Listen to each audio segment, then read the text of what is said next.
إن الدين عند الله الإسلام. الحمد لله رب العالمين، والصلاة والسلام على سيد الأنبياء والمرسلين وعلى آله وأصحابه أجمعين. أما بعد، فأعوذ بالله من الشيطان الرجيم. بسم الله الرحمن الرحيم. قال الله تبارك وتعالى: يا بني إني أرى في المنام أني أذبحك فانظر ماذا ترى. قال يا أبت افعل ما تؤمر ستجدني إن شاء الله من الصابرين. فلما أسلما وتله للجبين وناديناه أن يا إبراهيم قد صدقت الرؤيا إنا كذلك نجزي المحسنين. محترم بزرگوں، تقریباً 3 جمعے ہو گئے قربانی اور عید الاضحیٰ کے پس منظر میں گفتگو چل رہی ہے. بات یہاں تک پہنچی کہ حضرت ابراہیم علیہ السلام نے جب حضرت اسماعیل علیہ السلام اس قابل ہو گئے کہ باپ کا ہاتھ بٹائیں، باپ کے ساتھ چلے پھریں، قرآن کہتا ہے فلما بلغ معه السعی، جب حضرت ابراہیم علیہ السلام کے بیٹے حضرت اسماعیل اس عمر کو پہنچے کہ وہ کوشش کریں، چلیں، دوڑیں، مطلب یہ ہے کہ اس عمر کے ہو گئے کہ باپ کے کچھ کام آ سکے، تو حضرت ابراہیم علیہ السلام نے خواب دیکھا، اور خواب دیکھا کہ بیٹے کو ذبح کر رہے. پچھلے جمعے میں یہ بات آ چکی کہ حضرت ابراہیم علیہ السلام نے اونٹوں کی قربانی دی، لیکن بالآخر جب بار بار خواب دیکھا اور یہ طے ہو گیا کہ باپ سے بیٹے ہی کی قربانی مانگی جا رہی ہے، تو حضرت ابراہیم علیہ السلام نے حضرت اسماعیل علیہ السلام سے اس بات کا تذکرہ کیا اور ذکر کیا کہ بیٹا میں خواب میں دیکھ رہا ہوں کہ تمہیں ذبح کر رہا ہوں. بیٹے بھی نبی تھے اور نبی کے بیٹے تھے، جیسے اولو العزم حضرت ابراہیم علیہ السلام تھے، اللہ کے ہر امتحان میں کھرے اترنے والے تھے. حضرت اسماعیل علیہ السلام بھی ابراہیم کے بیٹے ہیں. حضرت اسماعیل نے بھی وہ جواب دیا جو حضرت ابراہیم علیہ السلام کے حوصلے کو تقویت پہنچانے والا تھا. کہا ابا جان آپ کو جو حکم ملا ہے آپ اس کو کر گزریے. چنانچہ حضرت ابراہیم علیہ السلام نے ذبح کرنے کے جو اسباب ہونے چاہیے، چھری وغیرہ، وہ تیار کی اور اس کو تیز کیا، اور حضرت اسماعیل علیہ السلام کو ذبح کرنے کے لیے گھر سے لے چلے. حضرت اسماعیل سے تذکرہ کر دیا. حضرت اسماعیل نے کہا ابا جان آپ کو جو حکم ملا ہے اس کو پورا کریے، اور حضرت ابراہیم بھی تیار ہیں اور چل دیے. تو ہمیشہ سے نیک کاموں میں رکاوٹیں ڈالنے کے لیے شیطان سامنے آتا. چنانچہ حضرت ابراہیم علیہ السلام جب اس خواب کو جو اللہ کا حکم تھا پورا کرنے کے لیے چلے ہیں تو آ کر شیطان نے بہکانا شروع کر دی. حضرت ابراہیم علیہ السلام نے کنکریں اٹھائی اور کنکریں ماری. جہاں آج جمرہ عقبہ اولا بنا ہوا ہے، جو وہاں جو حج پہ گئے ہیں وہ ستون بنا دیے گئے ہیں ان جگہوں کے نشانات کے. پھر آگے چل کر پھر بہکانے کی کوشش کی، پھر حضرت ابراہیم علیہ السلام نے کنکری ماری. پھر جو تیسرا جمرہ ہے، جمرہ کبریٰ کہلاتا ہے، اس میں پھر 7 کنکریاں ماری. شیطان کے بہکاوے میں نہیں آئے، حضرت ابراہیم پہچان گئے یہ شیطان ہے، اور حضرت ابراہیم علیہ السلام نے حضرت اسماعیل علیہ السلام کو ذبح کرنے کے لیے لٹا لیا۔ اب اگر چہرہ اوپر کرتے ہیں تو باپ کا چہرہ بیٹے کی طرف اور بیٹے کا چہرہ باپ کی طرف ہوگا، جس کی وجہ سے ممکن ہے ذبح کرنے کے وقت ایک باپ کی محبت اولاد کے لیے جوش مارے اور اللہ کا حکم پورا نہ ہو سکے۔ اس لیے حضرت ابراہیم علیہ السلام کو حضرت ابراہیم علیہ السلام نے حضرت اسماعیل علیہ السلام کو الٹا لٹایا بدھی کی طرف سے۔ فلما اسلم وتلہ للجبین، قرآن کہتا ہے جب وہ دونوں اللہ کے حکم کو پورا کرنے کے لیے تیار ہو گئے، حضرت ابراہیم بیٹے کو ذبح کرنے کے لیے اور حضرت اسماعیل ذبح ہونے کے لیے تیار ہو گئے، وَتَلَّهُ لِلْجَبِينِ، اور پیشانی کے بل حضرت اسماعیل کو لٹا دیا، منہ نیچے اور پیٹھ اوپر گردن کی طرف سے۔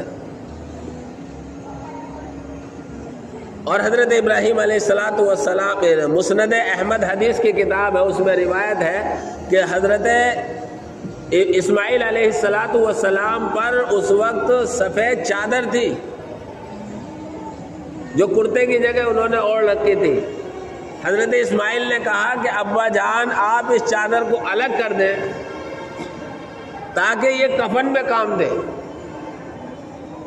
کیا منظر ہوگا، اور عقلیں حیران ہوں گی، اور شیطان بھی اپنی بدبختی پر شرمندہ ہوگا کہ ایک باپ اپنے خدا اور اپنے معبود کے حکم کو پورا کرنے کے لیے اپنے بیٹے کو ذبح کرنے کے لیے اس کی چادر کو اس کے بدن سے ہٹا رہا ہے اور اسے ننگا کر رہا ہے۔ ایک باپ پر کیا گزر رہی ہوگی، لیکن بالآخر اللہ کا حکم تھا، ایسا ہوا۔ اور پھر حضرت ابراہیم علیہ السلام نے حضرت اسماعیل کی گردن پر چھری چلانا شروع۔ لیکن میرے بھائیوں، دنیا کا ہر بڑے سے بڑا کوئی بھی اللہ کی مخلوق ہو یا دنیا کی کوئی بھی چھوٹی سے چھوٹی مخلوق ہو، وہ کسی بھی کام کے کرنے میں اللہ کے حکم کی محتاج ہے۔ مانا چھری میں کاٹنے کی صلاحیت موجود ہے، لیکن کاٹنے کی صلاحیت دینے والا اوپر والا ہے اور اجازت دینے والا بھی اوپر والا ہے۔ دوائی میں شفا دینے کی صلاحیت اور قوت موجود ہے، لیکن دوائی اللہ کے حکم کی محتاج ہے۔ آگ میں جلانے کی صلاحیت اور صفت موجود ہے، لیکن آگ اللہ کے حکم کی محتاج ہے۔ سارے واقعات قرآن میں موجود ہیں۔ آگ حضرت ابراہیم کو جلا نہیں سکی کیونکہ اللہ کا حکم نہیں ہوا تھا، تو اسماعیل کی گردن پر حضرت ابراہیم چھری چلا رہے لیکن چھری کاٹ نہیں سکے کیونکہ اللہ کا حکم نہیں ہو رہا۔ اصل مقصود بیٹے کی قربانی لینا نہیں تھا، اصل مقصود اسماعیل کی جان لینا نہیں تھا، اصل اللہ کو اپنی محبت، بیٹے کی محبت، کس کی محبت غالب رہتی ہے، حضرت ابراہیم کا امتحان لینا مقصود تھا اللہ کے حکم کے تابع ہوتے ہیں یا نہیں ہوتے ہیں۔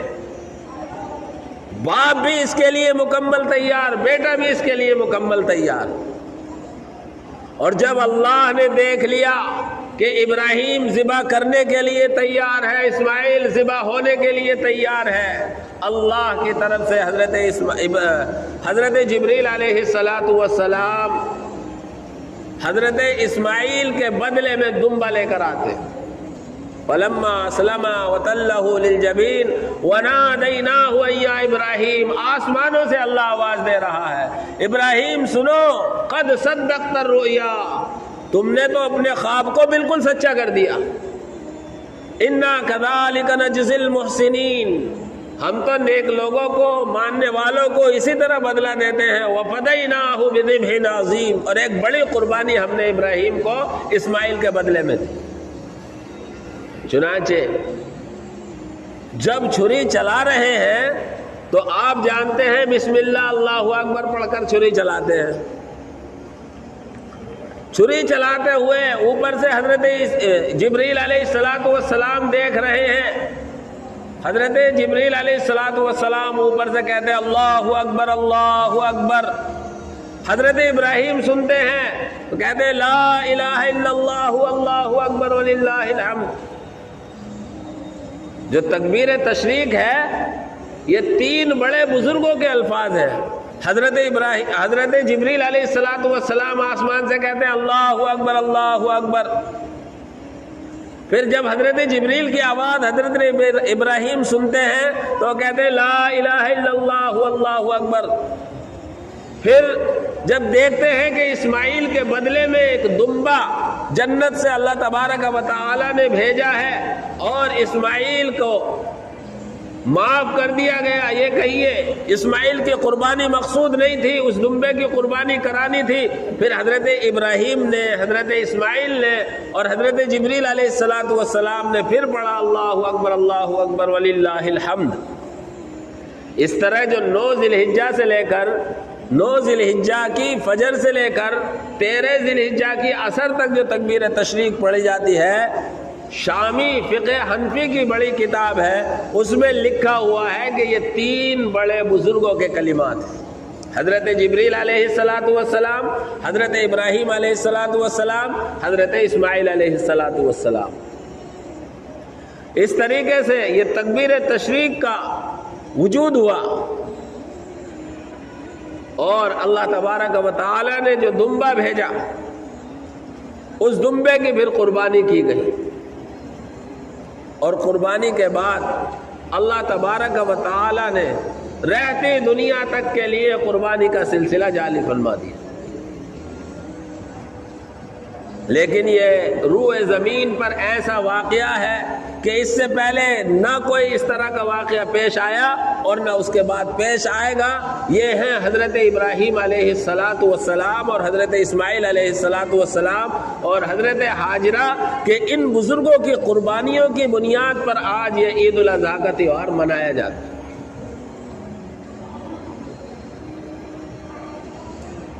حضرت ابراہیم کے بیٹے حضرت اسماعیل کا آباد کیا ہوا ہے مکہ شہر، اور پھر جب یہ مرحلے گزرے ہیں اس کے بعد اللہ تبارک و تعالی نے حضرت ابراہیم اور حضرت اسماعیل دونوں کو بیت اللہ کی تعمیر کا حکم دیا۔ میں نے اس سے پہلے یہ ذکر کیا کہ بیت اللہ کی ابتدا اور زمین کی ابتدا بیت اللہ سے ہے، جیسا کہ تاریخی روایتوں کی بات ہے، اور حضرت آدم علیہ السلام نے بیت اللہ کو بنایا، لیکن طوفان نوح میں وہ سارا زمین کے برابر ہو گیا تھا، صرف بنیادیں باقی تھی، اور بنیادیں بھی آ کر حضرت ابراہیم اور حضرت اسماعیل کو حضرت جبریل علیہ السلام نے بتائی۔ پہلے پارے میں حضرت ابراہیم حضرت اسماعیل کو حکم دیا گیا ہے، اس کا تذکرہ وَإِذْ يَرْفَعُ إِبْرَاهِيمُ الْقَوَاعِدَ مِنَ الْبَيْتِ وَإِسْمَاعِيلُ، اس وقت کو یاد کرو جب بیت اللہ کی دیواروں کو حضرت ابراہیم اور حضرت اسماعیل بلند کر رہے تھے۔ حضرت ابراہیم معمار تھے اور حضرت اسماعیل مزدور تھے، دونوں نے بیت اللہ کی تعمیر کی۔ جب بیت اللہ کی تعمیر مکمل ہو گئی تو حضرت ابراہیم نے دعا کی، حضرت اسماعیل نے بھی دعا کی اور آمین کہا۔ قرآن کریم کے پہلے پارے کے آخری 2 رکوعوں میں اس کا تذکرہ آیا ہے۔ سب سے پہلے اللہ ہم نے جو یہ گھر بنایا ہے یہ تیرا گھر ہے، تو ہماری طرف سے قبول فرما۔ ربنا تقبل منا انک انت السمیع العلیم، اے اللہ یہ ہماری طرف سے تو قبول فرما لے۔ اور پھر کیا گھر کائے کے لیے بنا ہے؟ ربنا وجعلنا مسلمین لک، اے اللہ ہم دونوں کو اپنا اطاعت کرنے والا اور فرما برداری کرنے والا بنا دے، ہم دونوں کو تو اپنا اطاعت کرنے والا اور فرما برداری کرنے والا بنا دے۔ دیکھیے کیسے امتحان دے رہے ہیں، کس طریقے کی قربانیاں دے رہے ہیں، لیکن اس کے باوجود کہہ رہے ہیں اللہ ہمیں اطاعت کرنے والا اور فرما برداری کرنے والا بنا لے۔ آج ہمارا مسلمان اگر ہفتے میں جمعہ پڑھ لے اور اس سے کہو بھائی تم بھی مسجد میں آیا کرو، کہہ رہے آتے تو ہیں، ہر جمعہ کو آتے ہیں، یا دن میں ایک آدھ نماز پڑھ لے تو وہ سمجھتا ہے میں بہت بڑا کام کر رہا ہوں۔ اپنے وقت کے 2 بڑے نبی ہیں، بیت اللہ کی تعمیر کر رہے ہیں، تعمیر کے مکمل ہونے پر اللہ سے دعا کر رہے ہیں اللہ ہمیں بھی اطاعت کرنے والا بنا دے۔ وَمِن ذُرِّيَّتِنَا أُمَّةً مُسْلِمَةً لَكَ، اور ہماری اولاد میں بھی اطاعت کرنے والی ایک بڑی جماعت بنا۔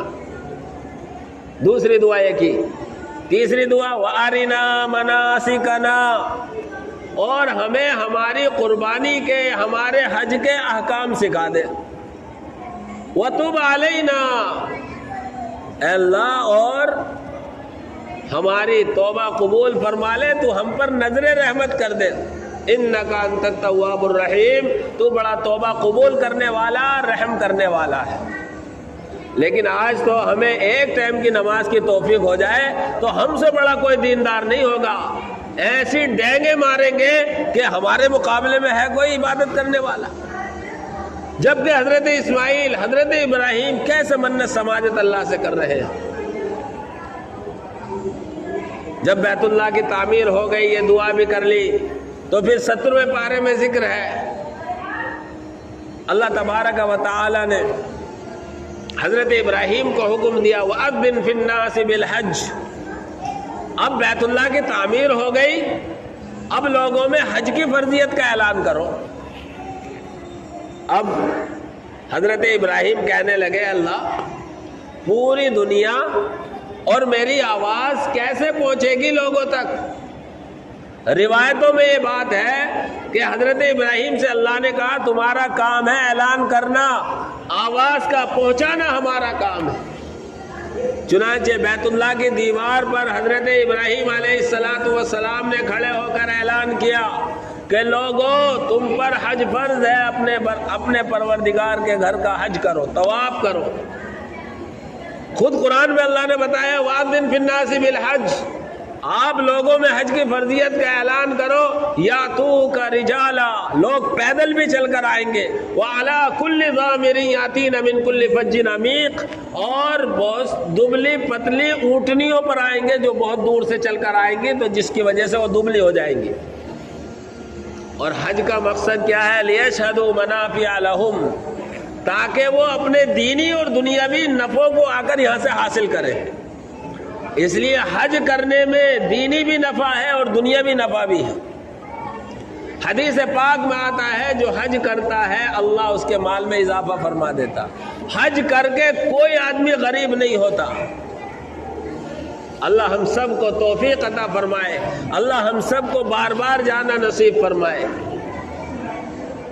حدیث پاک میں یہ بھی ہے کہ جس وقت حضرت ابراہیم علیہ السلام نے اعلان کیا اور حضرت ابراہیم علیہ السلام کے اس اعلان پر جتنی روحوں نے لبیک کہا ہے، اللہ انہیں دیر سویر اپنے گھر کی زیارت نصیب فرمائے گا۔